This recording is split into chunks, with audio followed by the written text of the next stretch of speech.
오늘은 요한복음 3장 말씀입니다. 요한복음 3장 1절부터 11절 말씀 같이 보겠습니다.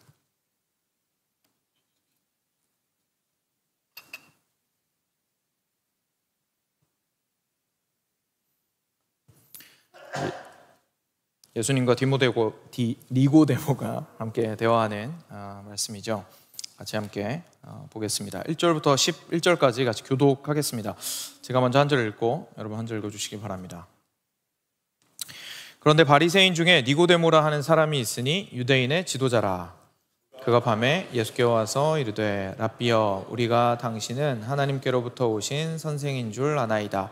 하나님이 함께 하시지 아니하시면 당신이 행하시는 이 표적을 아무도 할 수 없음이니이다. 예수께서 대답하여 이르시되 진실로 진실로 내게 이르노니 사람이 거듭나지 아니하면 하나님의 나라를 볼 수 없느니라.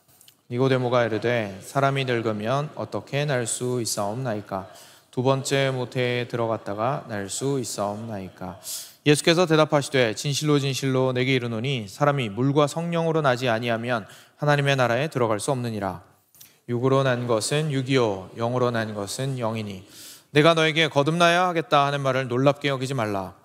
바람이 임의로 불매 내가 그 소리는 들어도 어디서 와서 어디로 가는지 알지 못하나니 성령으로 난 사람도 다 그러하니라. 니고데모가 대답하여 이르되 어찌 그러한 일이 있을 수 있나이까? 예수께서 그에게 대답하여 이르시되 너는 이스라엘의 선생으로서 이러한 것들을 알지 못하느냐? 같이 읽겠습니다. 진실로 진실로 내게 이르노니 우리는 아는 것을 말하고 본 것을 증언하노라. 그러나 너희가 우리의 증언을 받지 아니하는도다. 아멘. 같이 잠깐 기도하겠습니다. 진실로 진실로 내게 이르노니 사람이 물과 성령으로 나지 아니하면 하나님의 나라에 들어갈 수 없느니라. 사랑하는 주님, 저희가 거듭남에 대해서 한번 생각해 보기 원합니다. 주님께서 말씀하신 대로 주의 말씀에 입각하여 저희가 거듭남에 대해서 다시금 생각할 때에 저희가 이전에 혹시나 잘못 알고 있었던 부분들이 있다면 새롭게 깨닫게 하여 주시고, 무엇보다도 간절히 간구드리는 것은 거듭남에 대한 가르침을 통하여 오랫동안 죽어 있었던 저희들의 심령을 깨워주셔서 다시금 주님의 그 은혜가 얼마나 큰지를 알게 하시고 감격하게 하시며, 또한 혹시나 이 가운데에 아직도 자신의 거듭남을 확신하지 못하거나 또는 거듭나지 아니한 이들이 있다면 주님께서 그들의 심령을 깨워주시고 다시금 당신의 생명으로 불러올리셔서 아버지 하나님의 그 귀한 은혜를 지속적으로 누리게 되는 놀라운 역사가 주님의 살아있는 말씀을 통하여 있게 되기를 주님 앞에 간절히 간구드립니다. 두렵고 떨리는 마음으로 주의 말씀 앞에 서오니 주여 말씀하여 주시옵소서. 우리 주 예수 그리스도의 이름으로 기도드렸습니다. 아멘. 네. 오늘은 사람은 어떻게 거듭나는가 제목으로 같이 함께 말씀 나누기를 원합니다. 저희 구원이란 무엇인가 구원론 관련된 시리즈 계속해서 진행하고 있습니다. 오늘 4번째 시간이고요. 그때 말씀드렸던 것처럼 이제 우리가 죄인이라는 사실과 그리고 예수님의 십자가의 의미에 대해서 1시간씩 할애해서 살펴보았고, 지난 시간부터 이제 연합예배 때문에 지지난주가 되었네요 벌써. 그래서 2주 전부터 시작해서 저희가 좀 본격적으로 구원에 대해서 좀 살펴보고 있습니다. 제가 뭐 매번 말씀드릴 건 아니지만 그래도 또 시리즈 초반이고 해서요, 여러분들께 다시 한 번 더 기억을 돕고 싶은 것이 있습니다. 여러분들께서 이 시리즈 안에서 말씀을 들으실 때에 꼭 기억해야 하시는 것이 있습니다. 그건 뭐냐면 지금 현재 우리가 하고 있는 일이 무엇인가 하는 겁니다. 이 사실을 알지 못하고 그냥 이제 듣기만 하시면 아마 대부분 이렇게 지식으로만 쌓일 가능성이 있습니다. 저희들이 지금 현재 구원에 대해서 알아보는 건 그게 무슨 뜻이냐면요, 우리가 십자가에서 못 박히신 예수 그리스도의 사역이 어떻게 성령님을 통하여서 우리 것이 되었는가에 대한 내용을 함께 살펴보는 것입니다. 오늘 내용 가운데도 등장을 하겠지만 우리는 보통 일반적으로 예수님이 하신 일은 예수님이 하신 일이고 그냥 내가 예수님 믿습니다, 감사합니다, 사랑합니다 하면 그게 내 거 된다고 생각을 할 수가 있습니다. 그렇다 보니까 우리가 어떻게 구원받으셨어요? 이렇게 물어보게 되면 우리 대부분 자기가 예수님 만난 이야기를 먼저 하게 되죠. 뭐 그게 나쁘다는 것이 아니라 그냥 일단 우리의 이야기의 시작이 대부분 거기서 출발한다는 겁니다. 제가 전도 이렇게 받았고요, 복음 들었고요, 이전의 삶이 이렇게 변했습니다. 그래서 이제는 예수님 사랑하고 예수님께 헌신하는 삶을 살고 있습니다. 결국은 내가 결단하고 내가 결신한 것 위주로 우리들의 스토리가 전개가 되게 됩니다. 그런데 우리가 그리스도인이라는 것은 우리의 삶을 우리 경험에 비추어서 말씀을 해석하겠다라는 것이 아닙니다. 우리가 그리스도인이라는 것은 우리가 경험한 이후에 말씀으로 올 수는 있습니다만 말씀에 우선순위를 두고 우리의 경험을 비추어 보겠다는 얘기입니다. 그래서 우리는 맞습니다. 어느 순간 예수님 믿었고요. 어느 순간 변했고요. 어느 순간 결단과 결신의 순간들이 있었습니다. 그렇지만 말씀으로 들어가 보았더니 오늘 말씀에서도 우리가 깨닫게 되겠지만 그 전부터 하나님께서 일하고 계셨구나라는 사실을 깨닫게 됩니다. 우리가 결단하고 결신하고 그제서야 하나님이 일하기 시작하신 것이 아니라 사실 하나님께서 우리 안에서 먼저 역사하고 계셨고 우리로서는 할 수 없는 일을 하고 계셨다라는 사실을 말씀을 통해서 비로소 깨닫게 되고 우리의 이야기를 다시금 새롭게 해석하고 써내려가게 된다는 사실을 저희가 좀 기억을 한 번 더 하고요. 그리고 오늘 말씀으로 들어가기를 원합니다. 지난번에 처음에 살펴보았던 건 부르심이었습니다. 하나님의 부르심에는 실패가 없습니다. 하나님이 부르신 자는 반드시 살아납니다. 하나님의 부르심은 그냥 단순하게 철수야 놀자, 자기 뜻대로 할 수 있고 맘만 먹으면 놀 수 있는 친구한테 철수야 놀자라고 불러서 그 친구가 그래 놀자, 나 시간 많아 라고 해서 응답하는 그런 부름이 아니라 하나님의 부르심은 전혀 응답할 수 없는 자, 죽어있는 자에게 하나님께서 나사로야 나오너라 라고 부르실 때에 죽어있는 그 자가 생명으로 나오게 되는 부르심이라는 것을 제가 좀 살펴보았습니다. 오늘은 그 생명으로 나오게 되는 부르심이라는 부분을 좀 더 집중적으로 살펴볼 겁니다. 모두들 한 번 이상 들어보신 표현입니다. 바로 거듭남입니다. 거듭나다라는 것이 결국은 하나님께서 우리를 부르신 이후에 우리가 거듭나다, 다시 태어나다라는 그 표현과 같이 죽음에서 다시금 살아나게 되는 것을 의미합니다. 그것이 과연 무엇을 의미하는지 좀 더 깊숙이 오늘 함께 들어가 보고자 합니다. 좀 재미있게도 제가 감사할 일이 한 가지 있는데요. 마침 허민호 목사님이 휴가를 가셔서 제가 이 거듭남에 대해서 설교를 할 수 있는 시간을 하루 더 벌었습니다. 그래서 이제 EM은 하루만 설교를 하겠지만 저는 이 거듭남에 대한 내용이 너무나 중요하기 때문에 오늘과 그리고 다음 주 두 차례에 걸쳐서 거듭남에 대해서 좀 더 심층적으로 다뤄보도록 하겠습니다. 그래서 하나님께서 기회를 주신 것 같아서 너무 감사하더라고요. 제가 본격적으로 좀 들어가기 전에 좀 사족이 많은 것 같지만 그래도 한 가지 더 말씀드리고 싶은 것이 있습니다. 지금 구원이 무엇인가 시리즈 전체가 사실 다 중요합니다. 우리 앞으로 나눌 내용들에 대해서도 진지하게 들으셨으면 좋겠습니다. 그런데 거듭남에 대해서는 특별히 더 진지하게 들으셨으면 좋겠습니다. 사냐 죽느냐에 대한 문제는 절대로 우리가 대충 넘어갈 수 있는 문제가 아니기 때문에 그렇습니다. 오늘 아니면 그냥 다음번에 듣지 뭐라고 생각할 문제가 아닙니다. 오늘 불편하면 미뤄두고 다음번에 생각하지 뭐라고 생각할 문제가 아닙니다. 거듭남은 하나님께서 어떻게 죽은 영혼을 다시금 살리시느냐에 관련된 구원에 있어서 어떻게 보면 가장 핵심적인 가르침 중에 하나입니다. 이것에 대해서 우리가 정말 진지하고 집중하여서 듣기를 원하고요. 자기 자신의 영적인 상태를 정말 진지하게 돌이켜보는 귀한 시간이 되시기를 간절히 원합니다. 그럼 본격적으로 들어가 보겠습니다. 먼저 오늘은 니고데모와 예수님의 대화에 대해서 좀 쭉 한번 살펴보고요. 같이 묵상을 해보고 그리고 나서 거듭남에 대해서 성경적인 이해들에 대해서 정리를 해보도록 하겠습니다. 먼저 본문으로 들어가죠. 니고데모가 등장을 합니다. 니고데모는 요한복음에만 나오는 사람입니다. 니고데모는 바리새인이었고요. 그리고 1절 말씀에서 나오듯이 유대인의 지도자였습니다. 다시 말해서 하나님의 그 율법에 정통한 사람이었습니다. 그리고 단지 정통했을 뿐만 아니라 이스라엘 백성들을 그것을 앞에서 가르치고 지도하고 인도할 수 있는 능력이 있는 사람이었고 그만한 자격도 되는 사람이었습니다. 그냥 아무나가 아닌 것이죠. 굉장히 많은 것을 정확하게 알고 있을 뿐만 아니라 실제 영향력도 상당히 있는 사람이었다는 것을 저희가 보게 됩니다. 이 사람이 밤에 예수님을 찾아왔어요. 사람들이 아마 보는 것이 좀 두려웠던 것 같습니다. 그런데 단순히 그것 때문만은 아닌 것 같아요. 왜냐하면 앞으로 계속 보겠지만 니고데모와 예수님의 대화가 사실 니고데모가 그렇게 많이 알고 있는 사람임에도 불구하고 사실 얼마나 진리에 대해서 무지하고 어둠 가운데 있었던 사람인지가 드러나게 되기 때문에 그렇습니다. 밤에 찾아온 것은 마치 니고데모의 마음이 어둠 가운데 있었던 것과도 같은 그의 영혼의 상태를 보여주기도 합니다. 그래서 그 밤중에 니고데모가 예수님을 찾아오게 되었죠. 그리고 예수님에게 질문합니다.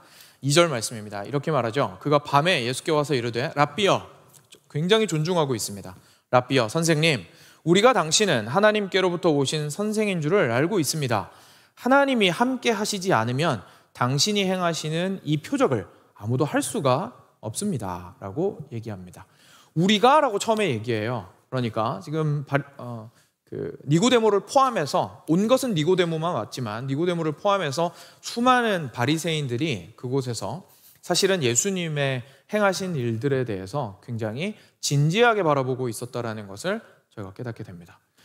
그냥 지나가는 일로 보지 않고 예수님 보면서 하나님께로부터 온 사람만이 할 수 있을 것 같은 참 신기하고 놀라운 일들을 많이 행하시네 라는 것을 사람들이 생각하고 있었습니다. 그래서 눈여겨보고 있었던 거죠. 무슨 얘기 하시나 좀 듣고 싶었던 거예요. 그리고 니고데모는 용기를 냈던 거죠. 그리고 그 마음을 가지고 왔던 겁니다. 그러면서 질문하는 거죠. 예수님, 당신이 하시는 일은 절대로 하나님으로부터 말미암지 않고는 할 수 없는 것들인 것 같습니다. 근데 여기서 우리가 볼 때는요, 예수님을 참 존경하는 랍비라고 부르고 있고요, 그리고 예수님을 존중하고 있고 예수님을 눈여겨보고 있고 관찰하고 있고 이해하고자 애쓰고 있고 듣고자 하고 있고, 그리고 예수님에게 하나님으로부터 왔다라고 추켜 세우는 것 같이 들리지만 사실 우리는 알고 있습니다. 그렇죠? 예수님께서 이 땅 가운데 오셨을 때에는 단순히 선생으로 오신 것이 아니었습니다. 하나님의 아들로서 이 땅 가운데 진리 그 자체로서 오신 것이었는데, 지금 니고데모는 사실 그것은 보지 못하고 있다는 것이 여기에서 여실히 드러나고 있습니다. 그래서 예수님께서 이어지는 부분에 이렇게 반응하십니다. 3절 말씀입니다. 예수께서 대답하여 이르시되 진실로 진실로 너에게 이르노니 사람이 거듭나지 않으면 하나님의 나라를 볼 수가 없느니라 라고 얘기하십니다. 좀 당황스럽습니다. 그렇죠? 우리 사실 말씀 읽다 보면 이런 일 많이 있는데, 특히 사복음서에서 예수님 말씀하시는 얘기 보다 보면 막 동문서답하시는 것처럼 느껴질 때가 있습니다. 그런데 이 말씀도 그렇게 느껴지긴 하지만 사실은 그렇지 않다는 것이 사실 그 다음 니고데모의 반응을 보면 알 수가 있습니다. 니고데모는 예수님 하시는 말씀을 알아들은 겁니다. 니고데모가 뭐라고 얘기했냐면요, 4절에서 니고데모가 이르되 사람이 늙으면 어떻게 날 수 있사옵나이까? 두 번째 모태에 들어갔다가 날 수 있사옵나이까? 지금 니고데모는 꽂혔습니다. 예수님 하신 말씀에 딱 걸렸어요. 확 하고 후벼파고 들어온 거예요, 자기 안에. 예수님께서 거듭나지 아니하면, 그죠? 거듭나지 아니하면이라고 표현을 쓰셨는데 그 표현에 니고데모가 확 하고 끌린 겁니다. 거듭나야 한다고? 근데 그게 무슨 말이지? 어떻게 사람이 다시 태어날 수가 있죠? 엄마 뱃속에 들어갔다가 어떻게 하면 다시 나올 수가 있습니까? 갑자기 궁금해진 겁니다. 그래서 비아냥대는 것이 아니라 진지하게 질문하고 있는 거죠. 왜 그랬을까요? 왜 거듭남이라는 말에 꽂혔을까요? 예수님께서 거듭남 뒤에 붙이신 말이 있었죠. 거듭나지 아니하면 어떻게 된다고요? 하나님의 나라를 보지도 못한다고 얘기하십니다. 들어가는 건 고사하고 보지도 못한다고 얘기하셨습니다. 하나님의 나라를 보고 들어가는 것의 조건으로 거듭남을 내세우신 것이죠. 니고데모는 거기 꽂힌 겁니다. 왜냐하면요, 평소에도 생각하는 거였거든요. 모든 관심이 거기 집중돼 있었습니다. 어디예요? 하나님 나라에. 자기도 하나님 나라가 얼른 이루어졌으면 좋겠어요. 하나님께서 아브라함 때부터 시작하여서 언약을 통해서 계속해서 만들어 오신 하나님의 나라가 이제는 속히 왔으면 좋겠어요. 그동안 이스라엘 백성들이 많이 고생을 했어요. 이방 민족들한테 끌려갔다가 다시 돌아와서, 그리고 이제는 몇백 년이 지나고 나서 로마의 압제 가운데 있게 되고 계속해서 회복을 원하고 있고요. 언제 도대체 하나님이 약속하신 그 하나님 나라가 오는 것인지 답답해 미칠 노릇입니다. 빨리 왔으면 좋겠습니다. 그렇죠? 그래서 마음에 소망이 있었고 소원이 있었습니다. 하나님 나라 언제 오는 거죠? 근데 예수님이 그 얘기 하신 거예요. 하나님의 나라 볼 수 있어. 근데 말이야, 조건이 있어. 거듭나야 돼. 근데 니고데모가 한 번도 못 들어본 얘기인 겁니다. 하나님 나라에 들어가기 위해서 애쓰기 위하여 우리가 이제까지 율법을 열심히 공부하고 율법에 대해서 열심히 지키려고 애를 쓰고 나는 선생까지 되어서 사람들을 가르치고 있었는데 갑자기 거듭나야 된다고? 갑자기 뜬구름 잡는 소리지? 무슨 얘기지? 엄마 뱃속에 어떻게 다시 들어가라는 말씀이시지? 이 혼란스러움과 그리고 기대감이 혼재되어서 예수님한테 확 하고 달려들어서 질문을 하게 된 거죠. 예수님, 저도 하나님 나라 보고 싶어요. 저 너무 소원하거든요. 근데 거듭나야 된다는 게 뭔 소리입니까? 라고 질문한 겁니다. 그랬더니 예수님께서 이제 좀 더 풀어내기 시작하십니다. 거듭나다라는 것이 무엇을 의미하는지. 5절부터 8절 말씀인데요. 여기에 오늘 저희가 살펴볼 거듭남에 대한 대부분의 내용이 담겨 있습니다. 그래서 이 부분은 저희가 한 목소리로 같이 읽었으면 좋겠습니다. 5절부터 8절까지 말씀 같이 한 목소리로 읽겠습니다. 시작. 예수께서 대답하시되 진실로 진실로 내게 이르노니 사람이 물과 성령으로 나지 아니하면 하나님의 나라에 들어갈 수 없느니라. 육으로 난 것은 육이요 영으로 난 것은 영이니 내가 내게 거듭나야 하겠다 하는 말을 놀랍게 여기지 말라. 바람이 임의로 불매 내가 그 소리는 들어도 어디로서 와서 어디로 가는지 알지 못하나니 성령으로 난 사람도 다 그러하니라. 아멘. 예수님께서 말씀하십니다. 일단 저희가 좀 관찰을 해봐야겠죠. 예수님이 뭐라고 말씀하셨는지. 그리고 나서 그 의미에 대해서 생각을 해보죠. 예수님께서 말씀하셨습니다. 내가 거듭나야 된다고 하는 말은 말이야, 사람이 물과 성령으로 나지 않으면 하나님 나라에 들어갈 수 없단다. 앞서서 뭐라고 하셨냐면 거듭나지 않으면 하나님 나라를 볼 수 없다고 하셨습니다. 근데 여기서는 하나님의 나라에 들어갈 수 없는 조건을 뭐라고 얘기하시냐면 물과 성령으로 나지 않으면 하나님 나라에 들어갈 수 없다고 하셨습니다. 뒷부분이 똑같죠. 하나님 나라 보는 것과 하나님 나라 들어가는 것 결국 같은 얘기입니다. 그래서 하나님의 나라를 보고 하나님의 나라에 들어가기 위해서는 결국 거듭나야 하는데, 이 거듭나는 것이 다른 말로 표현하면 뭐라는 겁니까? 물과 성령으로 나는 것이다 라고 얘기하시는 겁니다. 그리고 나서 말씀하십니다. 육으로 난 것은 육이요 영으로 난 것은 영이다. 다시 말해서 네가 지금 나한테 질문한 건 어떻게 육신으로 다 태어나서 지금 다 컸는데 엄마 뱃속에 다시 들어갈 수가 있겠습니까? 라고 질문하는 건 네 육신의 태어남이라고 생각하고 나한테 질문하는 건데, 내가 지금 얘기하는 이 거듭남이라는 것은 육신이 다시 태어나야 된다는 얘기가 아니고 너의 영이 다시 태어나야 된다라는 이야기란다 라고 이야기해 주시고 있습니다. 이거에 대해서는 이제 좀 더 자세히 영어로 난다라는 것이 무엇을 의미하는지는 이따가 좀 같이 살펴보겠습니다. 그래서 7절에 예수님이 말씀하시죠. 그러니까 놀랍게 여기지 말아라. 신기하고 불가능한 것처럼 여기지 말아라. 내가 너에게 얘기하는 이 거듭남이라는 것은 애초에 네가 생각하는 거랑 차원을 달리하는 다른 문제다. 그러니까 내가 뭐라고 얘기하는지를 잘 듣고 이 거듭남에 대해서 이해하거라 라는 말씀을 하시는 겁니다.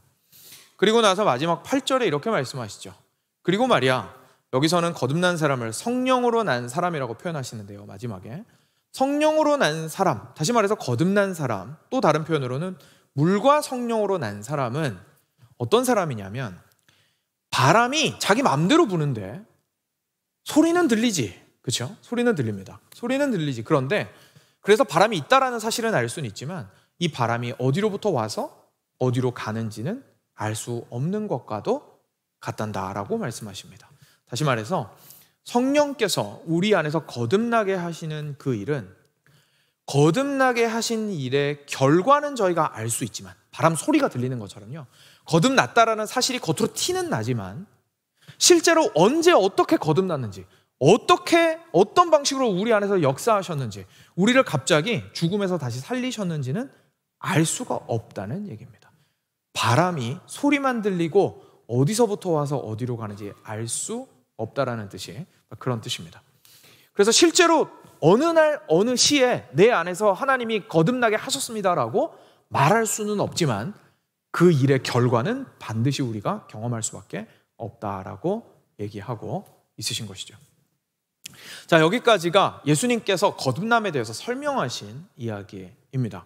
그리고 이것들에서부터 출발을 해서 저희가 이제 저희 자신이 거듭남을 어떻게 생각하는지 먼저 좀 살펴보고요. 그리고 나서 성경적으로 거듭남을 어떻게 이해해야 되는지 좀 정리를 같이 해보도록 하겠습니다. 들어가기 전에 한 가지 좀 전제를 말씀드릴 것이 있습니다. 좀 어떻게 보면 참고사항이라고 할 수 있는데요.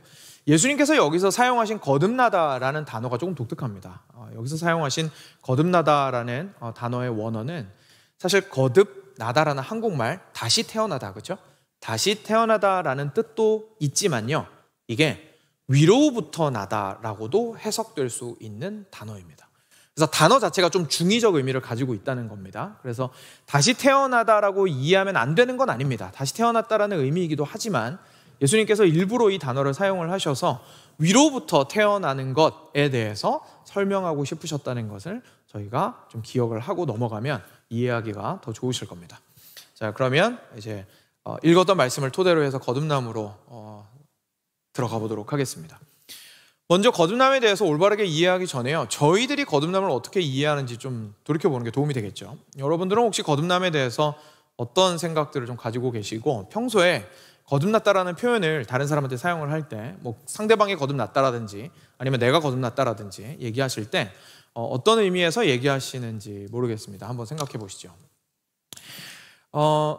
저도 이제 찾아볼 생각을 못하고 있다가요, 갑자기 이번에 설교 준비하면서 이거 구글링 해보면 좀 재밌을 것 같다 싶어서 구글링을 한번 해봤습니다. 거듭남에 대해서 이렇게 쳐봤는데요, 영어로 보통 뭐라고 하는지는 아실 겁니다. born again이라고 표현합니다. 그렇죠? born again, 다시 태어났다라고 표현을 하는데요, 그래서 born again Christian이라는 것에 대해서 쳐봤더니 생각보다 많은 내용들이 나왔습니다. 그리고 초반 부분에는 사람들이 질문을 많이 하더라고요. born again Christian이 뭐예요? 뭐 이런 질문들이 막 나옵니다. 그리고 그것들에 대한 대답들이 나와 있는 것을 볼 수가 있었습니다. 근데 여러분들 혹시 레딧이라는 사이트 아시는지 모르겠는데, 이건 이제 미국에서 그냥 저희 젊은 세대들이 가는 게시판이라고 생각을 하시면 됩니다. 그래서 거기에 그냥 무엇이든지 물어보세요라고 생각하시면 돼요. 그래서 거기 사람들이 자기가 원하는 걸 물어보면 정말 온갖 질문들이 다 있는데, 거기에 물어보면 사람들이 밑에 그냥 댓글을 다는 형식으로 되어 있는 곳입니다. 그래서 뭔가 권위 있는 이야기를 듣는다기보다 그냥 일반 대중들이 어떤 생각을 하고 있는지를 알기에 꽤 괜찮은 곳입니다. 그래서 마침 거기에 누가 질문을 해놨더라고요. What exactly is born again Christian? 도대체 거듭난 크리스천이라는 말이 무슨 말입니까? 라고 질문을 한 겁니다. 그게 왜 그런 거냐면요, 사실 한국말에서 여러분들 거듭났다라는 표현 자주 쓰시나요? 제 생각에는 자주 안 쓰는 것 같습니다. 제 경험상 거듭났다라는 표현을 그렇게 자주 쓰는 것 같지는 않거든요. 근데 영어에서는 혹시나 좀 관심 있는 분들은 아시겠지만 굉장히 자주 쓰는 표현입니다. 그래서 born again Christian이라는 표현이 그냥 단순하게 교회 안에서만 쓰는 표현이 아니고요, 실제로 설문조사 기관이라든지 뭐 뉴욕타임즈라든지 타임지라든지 하는 잡지나 뉴스나 설문조사 기관에서도 사용하는 표현입니다. 그러니까 무슨 말이냐면 born again Christian이 의미하는 바가 있다는 겁니다. 사람들이 생각하는 게 있는 거예요. 이 단어를 보면 나름대로 Are you a born again Christian? 이라고 물어보면 네, 맞아요. 뭐 그렇게까지는 아니에요. 이런 뭔가 대답할 수 있는 근거가 되는 기준이 나름대로 자기들 머릿속에 있다는 거죠. 그래서 그것이 어떻게 보면 이 레딧에 있는 그 질문의 글타래에서 좀 드러났던 것 같은데요, 제가 재밌는 거 두 가지만 가지고 왔습니다. 먼저 첫 번째 대답에 이런 것들이 있었습니다. 제가 읽어드릴게요. 어떤 그리스도인들이 자기들 생각에 진짜 참된 그리스도인을 가리킬 때 쓰는 표현이에요. 근데 솔직히 별 의미 없어요. 일반적으로 복음주의자들이 쓰는 용어 같아요. 그런데 이 표현을 보면 알 수 있듯이 그리스도를 받아들임으로써 자신이 새로운 생명을 얻었다는 뜻이기는 해요. 근데 이건 당연히 주관적이죠. 어느 날엔 그렇게 느꼈다가 또 다른 날에는 그렇게 느끼지 않을 수도 있어요. 라고 누군가 대답했습니다. 혹시 공감이 좀 되시는지 모르겠습니다. 또 조금만 더 스크롤을 해보니까 밑에 또 누군가 이렇게 얘기했습니다. 일반적으로 사람들은 어떤 특별한 종류의 그리스도인들을 가리킬 때 이런 표현을 쓰는 것 같지만 솔직히 나도 그게 뭔지는 잘 모르겠어요. 일반적으로 영국에서는 복음주의자들인 것 같네요. 제가 영국에 있거든요. 그렇지만 모든 그리스도인은 세례를 통해서 거듭나요. 자, 여기에서요, 이 두 댓글을 통해서 저희가 사실 평소에 생각하는 또는 일반적으로 사람들이 생각하는 거듭남에 대해서 좀 엿볼 수 있는 많은 부분들이 있습니다. 그러니까 거듭남에 대해서 보통 어떻게 생각하냐면요, 거듭남을 크리스찬의 한 종류로 생각을 하는 겁니다. 거듭남 자체가 크리스천이냐 아니냐를 판단하는 기준이 아니라 크리스천이 있고, 그리고 크리스천이 되는 것은 예를 들어서 뭐 교회 가기로 결정을 한다든지 자기들이 크리스천의 어떤 교리를 따라서 살아가기로 결정을 하는 것을 크리스천이 되었다고 이야기를 하고, 그 중에서 born again 크리스천이라는 사람들이 따로 있다고 생각을 하는 거예요. 소위 우리식으로 얘기하면 독실한 크리스천들, 그렇죠? 진짜로 자기의 인생을 좀 드리기를 원하는 크리스천들, 우리가 소위 말하는 약간 미친 사람들, 그렇죠? 그래서 자신의 시간과 에너지와 물질의 대부분을 교회에 막 갖다 바치고, 그리고 자신의 삶을 진지하게 그 교리를 따라서 살고자 하는 사람들을 가지고 본어게인 크리스찬이라고 말한다고 사람들이 대부분 생각한다는 것을 알 수가 있습니다. 그리고 또 어떤 사람들 같은 경우에는 이것이 세례라는 어떤 특정한 의식을 통해서 본어게인이 된다라는 거 이야기한다는 것을 알 수가 있습니다. 실제로 이렇게 생각하는 사람 꽤 있습니다. 여러분들께서는 그렇게 생각을 하신 적이 있는지 모르겠지만, 그래서 세례라는 의식을 통해서 본어게인 크리스천이 된 것이고, 그 뜻은 결국 무슨 뜻이냐면 사람이 본어게인 하는 것을 결정할 수 있다는 얘기죠. 그렇죠? 왜냐하면 세례식이 자기가 결정할 수 있잖아요. 교회랑 얘기해가지고 저 이제 세례 받을래요. 신앙 고백하고 그리고 세례 받으면 됩니다. 그렇죠? 그리고 세례 받는 것을 좀 미룰 수도 있죠. 미루게 되면 내가 거듭나는 것을 뒤로 미루는 게 되겠죠.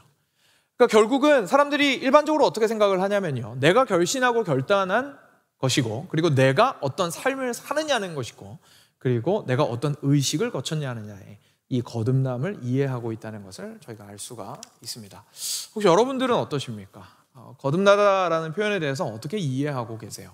좀 솔직하게 자기 자신에게 이 단어를 어떻게 이해하고 있는지 물어보셨으면 좋겠습니다. 그만큼 중요한 표현이기 때문이고, 그래서 오늘 그 정답을 성경에서 찾고자 하고 있기 때문에 그렇습니다. 거듭나다라는 이 표현이요, 한국말로는 한자어로 중생이라고 표현하기도 하는데요, 같은 말입니다. 순 한국말로는 거듭나다고 한자어로 하면 이제 중생이 되는 건데, 거듭나다 또는 중생이라는 표현을 한국말에서 쓸 때는요, 혹시 어떤 것 같으세요?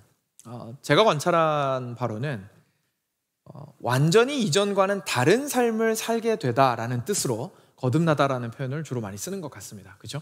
커다란 변화를 뜻하는 거죠. 다시 태어났어요. 저는 이전과는 다른 사람이에요. 이전에는 알코올 중독자였는데 이제는 아니에요. 저는 거듭났습니다. 저는 환골탈태했습니다. 저는 이전과 같은 것이 하나도 없고 완전히 다른 사람이 되었습니다. 보통 저희가 이렇게 완전히 다른 사람이 되었다라는 것을 설명할 때 저는 거듭났습니다, 다시 태어났습니다라고 얘기합니다. 그렇죠? 제가 좀 실제로 많이 들어봤는데요, 들어본 거듭나다라는 표현의 표현 방식에는 이런 것이 있었습니다. 목사님, 제가요 이전에는 거듭났거든요. 근데 제가 그동안 또 세상으로 많이 가가지고 굉장히 좀 많이 타락한 것 같아요. 다시 거듭나야 될 것 같습니다 라고 이야기하시는 것을 사실 생각보다 많이 들었습니다.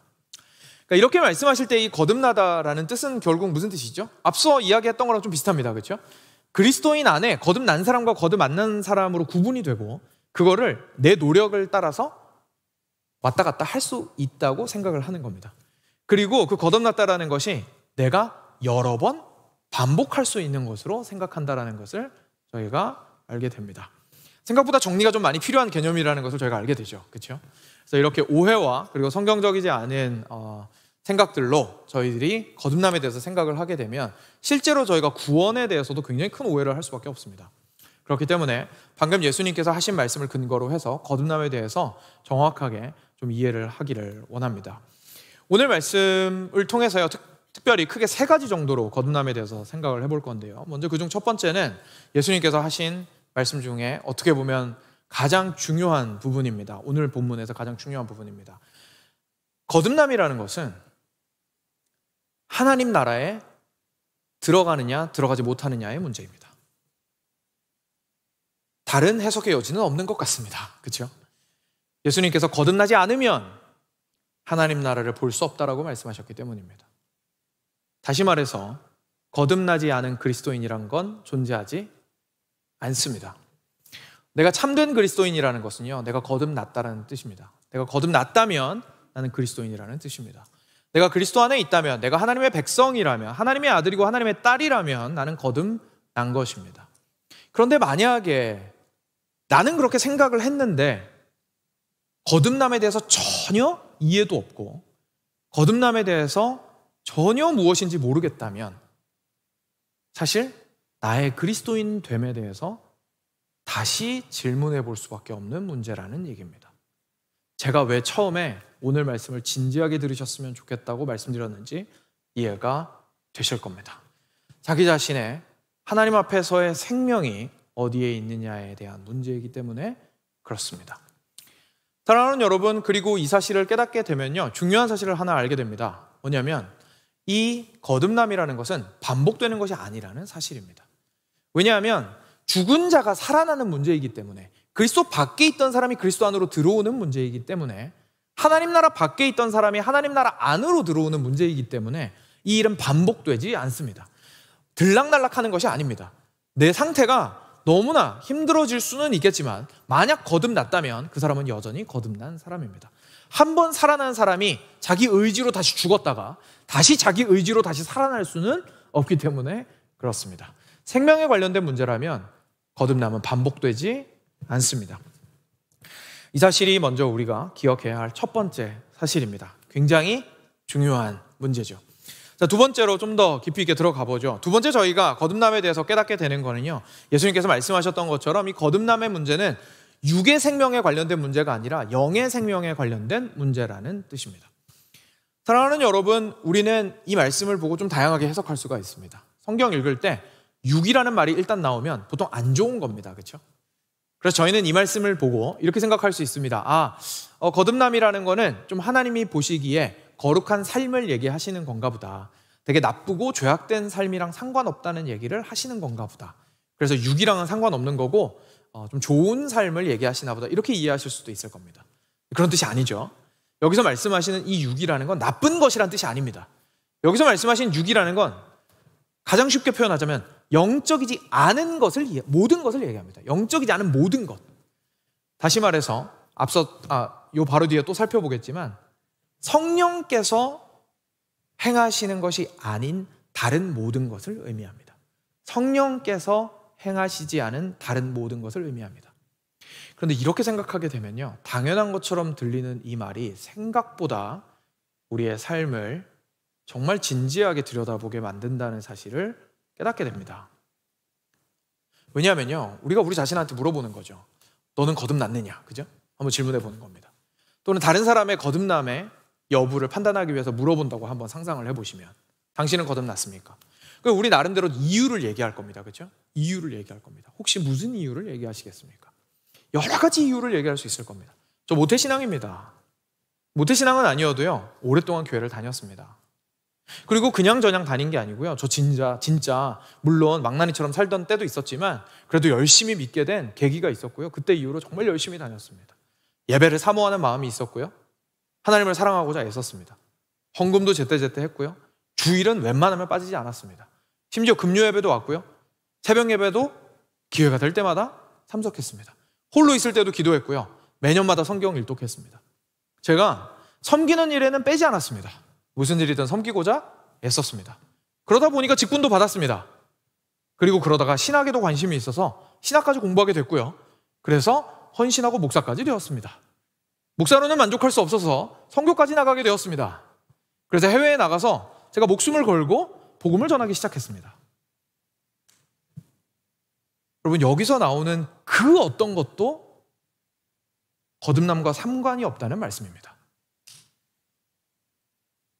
나쁜 거 아무것도 없습니다. 그렇죠? 나쁜 거 아무것도 없습니다. 오히려 너무나 귀한 것이고 옆에서 삶을 보면 그런 삶을 본받고 싶은 삶의 모습입니다. 그런데 그 삶의 모습이 거듭남의 이유는 아니라는 얘기입니다. 내가 순종해서 거듭난 것이 아닙니다. 내가 선행을 하여서 거듭난 것이 아닙니다. 내가 예배를 드려서 거듭난 것이 아닙니다. 내가 마음이 깨끗하게 하려고 살아가고자 애써서 거듭난 것이 아닙니다. 내가 직분을 받아서 거듭난 건 당연히 더 아닙니다. 내가 내 인생을 다 바쳐서 거듭난 것도 아닙니다. 이것을 좀 잘 이해하기 위해서요, 살짝 뜬금없다고 생각하실 수도 있겠지만 고린도전서 13장이 생각보다 우리한테 좋은 인사이트를 줍니다.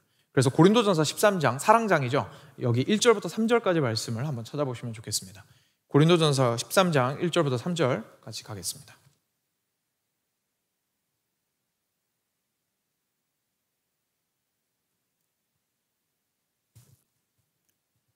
같이 한 목소리를 읽겠습니다. 1절부터 3절입니다. 시작.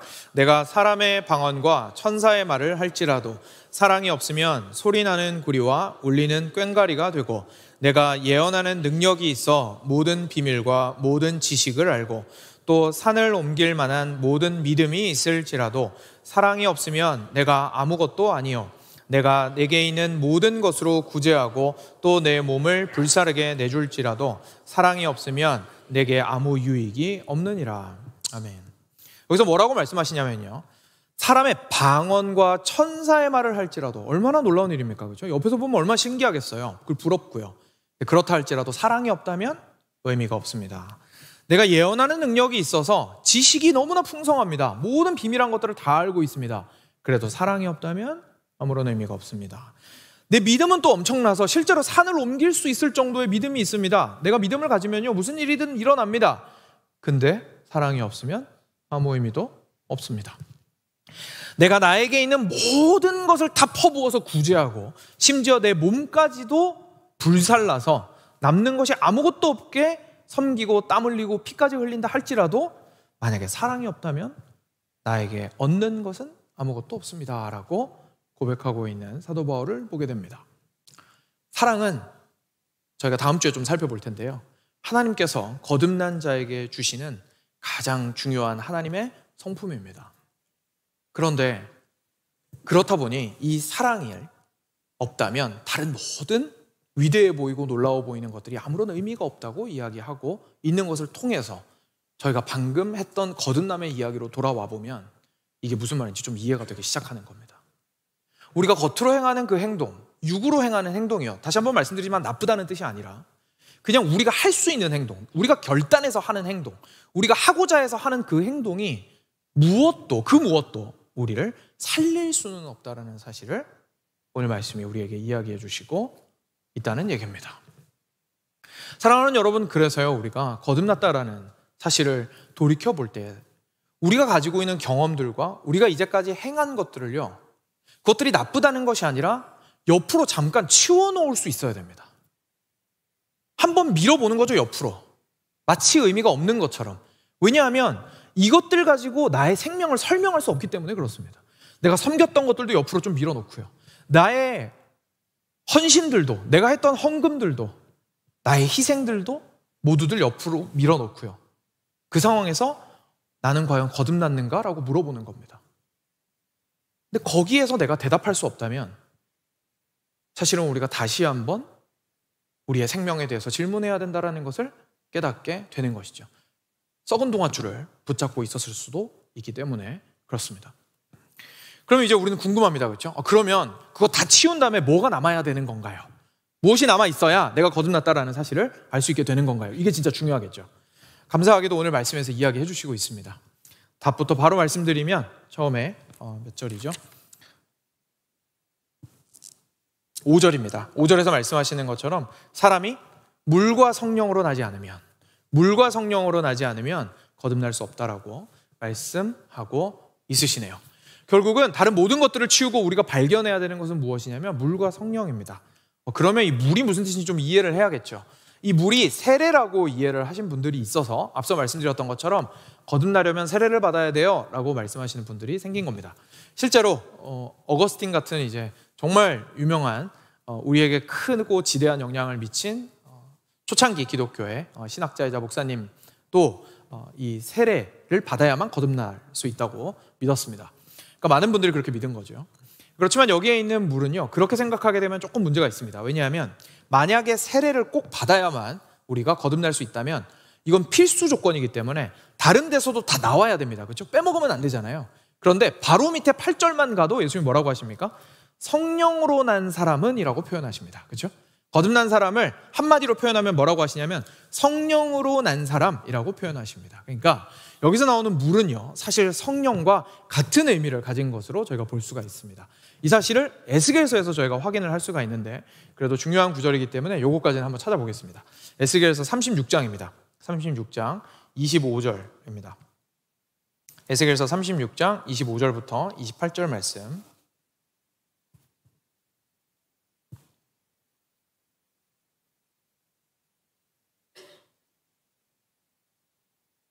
같이 한 목소리를 읽겠습니다. 25절부터 28절입니다. 시작.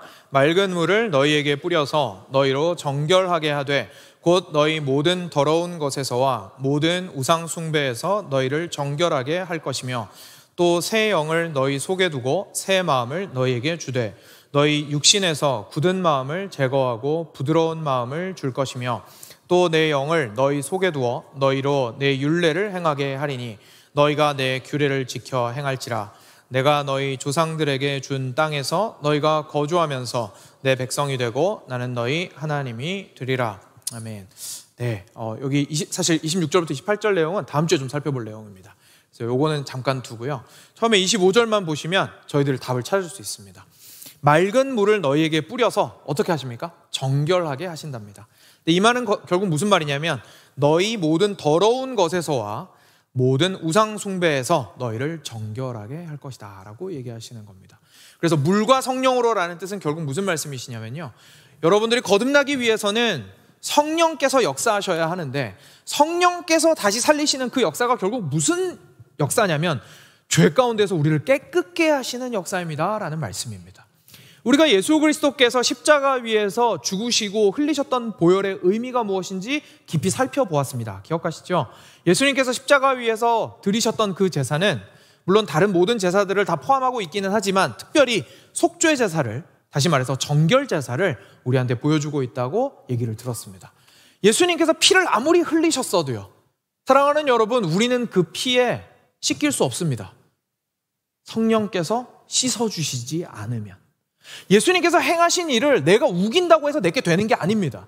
예수님께서 행하신 일이 내 것이 될 수 있는 유일한 방법은 성령께서 그 행하신 일을 가지고 나를 씻겨주셔야만이 가능하다라는 사실을 오늘 성경이 말씀해 주시고 있는 겁니다. 그래서 그것을 말씀해 주시기 위해서 물과 성령으로 거듭났다라는 표현을 우리에게 사용하시고 있는 거죠. 이것이 거듭난 사람의 모습입니다. 우리가 거듭난 자라면 우리 안에서 반드시 발견되어야 하는 것은 성령께서 우리를 죄로부터 깨끗게 하신 그 놀라운 성령의 역사가 드러나야 한다는 것을 우리가 깨닫게 되는 거죠. 그래서 8절 말씀에 바람의 비유 기억하실 겁니다. 그렇게 놀라운 다시 살아나게 하시고 깨끗하게 하신 성령의 그 사역은요, 말 그대로 성령 하나님의 사역이기 때문에 내가 결단하고 내가 결심한 거랑 무관하게 성령께서 시작하시는 사역이기 때문에 언제 어느 시점에 했는지 내가 알 수가 없는 겁니다. 그래서 바람이 어디로부터 와서 어디로부터 가는지 모르는 것처럼 내 안에 거듭남의 사건이 언제 일어났는지 정확하게 알기는 어렵다라는 얘기입니다. 저만 해도 그렇습니다. 지금 생각해도 그렇습니다. 제가 가장 일찍 잡으면 6살 때 아버지께 복음을 듣고 제가 영접기도를 한 적이 있습니다. 영접기도를 한 것 때문에 거듭난 건 아니었겠지만 그때 내가 영접기도를 할 수 있게 해주신 분이 어쩌면 하나님이셨다면, 그렇죠? 그때 제가 거듭났다고 말을 할 수 있을 겁니다. 근데 그때 제가 삶이 완전 180도 바뀌었냐면 그렇진 않았습니다. 제 삶이 정말로 거듭났다라고 표현할 수 있을 만큼 바뀐 건 20대 후반이었던 것 같습니다. 중후반이었습니다. 그러니까 그때 회심했다라고 얘기를, 그때에 거듭났다라고 얘기를 해도 제가 사실 할 말이 없습니다. 정확하게 모르겠는 겁니다. 단지 삶 속에서 그 거듭남의 결과들이 조금씩 드러나게 되고 그리고 시간이 지날수록 더 명확해졌을 뿐입니다. 그래서 성령께서 내 안에서 나를 다시 살리시는 일을 하셨구나라는 것을 감사함으로 깨닫게 되었던 것이죠. 그래서 거듭남은 그 결과만 관찰할 수 있다는 사실을 저희가 알게 됩니다. 여기까지가 저희가 성경적으로 좀 살펴본 거듭남의 내용이었습니다. 들으시면서 조금 어려우셨을 수도 있다는 생각을 합니다. 내용이 참 진지해서 그러셨을 수도 있고요. 그리고 평소에 생각했던 거듭남과는 많이 달라서 그러셨을 수도 있을 것이고, 또는 정말로 성경에만 저희가 입각해서 좀 드라이하게 설명을 해보려고 해서 그럴 수도 있을 겁니다. 그런데 다시 한번 조금 드리고 싶은 말씀은, 거듭남에 대한 문제만큼은 세상 어디서도 답을 찾을 수 없습니다. 정말 성경만이 이야기하고 있는 것이고, 그리고 성경에서 우리가 답을 찾아서 우리의 생명을 얻어야 하는 문제이기 때문에 저희들이 진지하게 들을 필요가 있다는 것을 다시 한번 좀 도전드리고 싶습니다. 오늘은 이 거듭남이 성경적으로 어떤 의미인지에 대해서만 좀 살펴보았습니다. 구체적으로 이 거듭난 사람의 모습, 실제로 성령이 그래서 우리 안에서 생명을 심으시고 살리시면 어떤 일이 일어나는지에 대해서는 다음 주에 좀 더 상세하게 살펴보려고 합니다. 말씀을 마무리하면서 간략하게 4가지 정도로 우리가 이 사실을 통해서 적용을 하고 넘어가도록 하겠습니다. 먼저 첫 번째는, 사랑하는 여러분, 구원에 대해서 다시 한번 생각해 보시기를 권면드립니다. 오늘의 이 거듭남에 대한 메시지를 생각하면서 자신의 구원을 생각하게 되고, 그리고 내가 거듭났다는 사실을 확인할 때에서야 비로소 우리는 구원에 감격할 수 있습니다. 왜냐하면 우리가 결신하고 결단하는 문제가 아니라 하나님께서 전적인 은혜로 우리를 다시 살리신 문제라는 사실을 깨닫게 되기 때문에 그렇습니다. 거기에는 우리에게 자랑할 것이 아무것도 없고 하나님께 감사할 것밖에 남지 않습니다. 사랑하는 여러분, 우리가 신앙생활을 해나가면서요, 첫사랑을 회복하고자 하는 마음도 많이 있으실 거고요, 감격스럽지 않아서 좀 답답하신 부분도 분명히 있으실 줄로 압니다. 근데 그렇다가 그 감격과 그 감동을 혹시나 어디에서 찾으십니까? 그 첫사랑을 어디서 회복하기를 원하십니까? 사실 그것이 끊어지지 않고 멈추임 없는 감격으로 우리 안에 머무르기 위해서 사실 우리는 언제나 나를 거듭나게 하신 분이, 죽음 가운데서 다시 살아나게 하신 분이 하나님이시라는 사실, 성령 하나님이시라는 사실로 돌아가야 합니다. 그래야만 그 구원의 감격을 우리가 회복할 수 있고, 그래야만 다른 환경에 무관하게 은혜를 경험할 수가 있습니다. 그래서 사실 같은 맥락인데요, 두 번째로는 모든 것이 은혜입니다라는 우리 그리스도인의 고백은 빈말이 아닙니다. 왜냐하면 그 시작 자체, 모든 것의 시작인 생명 자체를 주신 분이 하나님이시기 때문에 그렇습니다. 내가 아무리 뭘 잘해도 내가 죽어 있었다면 도대체 그 일을 어떻게 하겠습니까? 내가 아무리 대단한 결단을 하고 희생을 했더라도 그 출발점이 애초에 하나님의 은혜인데 내가 도대체 무엇을 자랑하겠습니까? 모든 것이 은혜입니다라는 얘기는요, 하나님이 좀 많이 도와주셨어요 라는 얘기가 아닙니다. 모든 것이 은혜입니다라는 얘기는 나의 시작과 출발이 하나님이 아니었으면 불가능했습니다라는 고백입니다. 그렇기 때문에 모든 것이 은혜입니다라는 고백이 자기 자신의 고백이 되도록 하셨으면 좋겠습니다. 거듭나게 하신 분이 하나님이시기 때문에 그렇습니다. 세 번째로, 그렇기 때문에요, 다른 추가적인 선물이나 감격이나 감동이나 특별한 일이 일어나지 않더라도 우리는 감사할 수 있습니다. 특별하게 감사한 일이 없어도요, 지금 현재 하나님과 교제하며 살아가고 있다는 사실 자체가 우리에게 무한한 감사와 감격을 줍니다. 그래야 해서 하나님 앞에 지금 현재의 묻어남, 심지어 지루함에도 불구하고 넘치는 평안과 기쁨을 인하여서 하나님께 감사하며 찬양할 수 있다는 사실을 기억하고 주님 앞에 감사로 나아가셨으면 좋겠습니다. 마지막 끝으로, 우리가 사실 할 수 없다라는 이 사실이요, 사실은 불안이 아닌 평안을 준다는 사실을 좀 기억하시면 좋겠습니다. 우리는 사람인지라 내가 아무것도 할 수 없다라는 사실 때문에 불안해합니다. 그렇죠? 내가 거듭남에 대해서 할 수 있는 게 아무것도 없어? 그럼 하나님이 날 거듭나게 하셔야 되는데 혹시 거듭나게 안 하시면 어떡하지? 불안합니다. 그렇죠? 불안합니다. 그 불안함은 사실 온당한 불안함입니다. 그 불안함을 가지고 씨름하실 필요가 있습니다. 그리고 확신하셨다면 거기서는 흔들리실 필요가 없습니다. 앞으로 어떻게 확신을 할 수 있는지도 계속해서 살펴볼 겁니다. 그래서 오늘 다 해결되지 않으셨더라도 그 마음을 놓지 마시고 포기하지 마시고 붙드시며, 내가 거듭남에 대해서 확신을 할수록 오히려 내가 할 수 없다라는 사실이 나에게 더 큰 평안을 주는구나. 왜냐하면 내가 붙들고 있는 건 불안할 텐데 오히려 나의 모든 삶의 근원과 근간을 주께서 붙들시고 계시니 나는 불안해할 것이 아무것도 없구나라는 사실을 기억하시기 바랍니다. 이 놀라운 은혜가 우리 모든 그리스도인에게, 특별한 누군가에게 아니라 내가 참 그리스도인이라면 우리 모두에게 베풀어진 은혜라는 사실을 다시 한번 기억하시고, 거듭난 자의 은혜가 여러분 모두에게 가득하시기를 주님의 이름으로 축원드립니다.